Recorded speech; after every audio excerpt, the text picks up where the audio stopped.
এই ভাইরাল রেসিপিটা একবার বানিয়ে কি পরিমাণ বিপদে যে পড়ছি। এখন শুধু সবাই এটাই খেতে চায়, বিকালের নাস্তা কিংবা সকালের নাস্তা হিসেবে এই আইটেমটাই চায়। এটা বানাইতেও যতটা সহজ, ঠিক খেতে ততটাই মজা। আজকের ভিডিওতে কিভাবে বানাইলাম এটা তো তাই শেয়ার করবো আপনাদের সাথে। আশা করি সম্পূর্ণ ভিডিওটি দেখলে আপনাদের ভালো লাগবে। আসসালামু আলাইকুম, সবাই কেমন আছেন? আশা করি ভালো আছেন। আলহামদুলিল্লাহ আমি অনেক বেশি ভালো আছি। আজকের ভিডিওটা আমি সকাল থেকে শুরু করছি। তো সকালে মেয়েকে নাস্তা হিসেবে কি দিব, ভাত খেতে চাই না একদম। তো ভাবলাম যে একটু ভাইরাল রেসিপিটা বানাই দিই, আর মেয়ে ওটা অনেক বেশি পছন্দ করে। আম্মু বললো যে এটাই বানাই দে, আর এটা এত পরিমাণ মজা আপনারা বানিয়ে না খেলে বুঝতেই পারবেন না। আমাদের বাসায় সবাই তো এটাই চাই, সকাল কিংবা দুপুরে নাস্তাতে এইটাই বানানো হয়। এই আইটেমটা খেতে যতটা মজা ঠিক ততটাই হেলদি। তো যাই হোক, এই রেসিপিটা বানাইতে নুডলস লাগবে, ডিম লাগবে।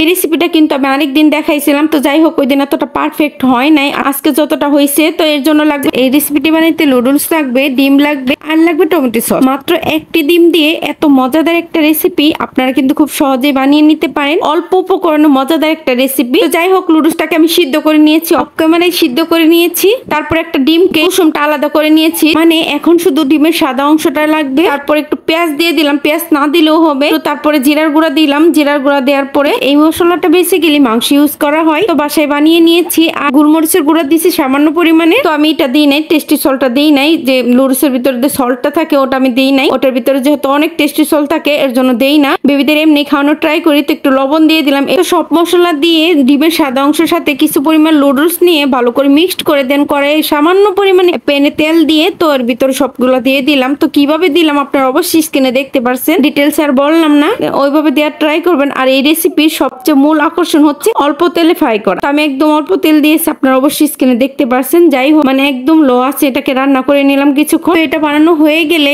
ভালোভাবে আমি আমার মন মতো কেটে পরিবেশন করে নিচ্ছি। আর হ্যাঁ, আপনাদের আরেকটা কথা বলে রাখি, আপনারা কিন্তু নুডলস অনুযায়ী ডিম একটা কি দুইটা কিংবা তিনটা ওই অনুযায়ী ডিম দিয়ে দিবেন, বাড়িয়ে কমিয়ে নিতে পারেন, কিংবা এর ভিতরে দুইটা ডিমও দিতে পারেন। আমি অল্প ডিমে দিলে সুন্দর বেশি হয়, তবে আপনাদের ইচ্ছা মতো আপনারা দিতে পারেন। যাই হোক, আপনারা আপনাদের ইচ্ছা মতো কেটে পরিবেশন করতে পারেন। একটু উপর দিয়ে সস দিয়ে দিলাম। আমার মেয়ে তো খাওয়ার জন্য একদম অস্থির হয়ে গেছে। তো আপনারা শুনুন কি বলে।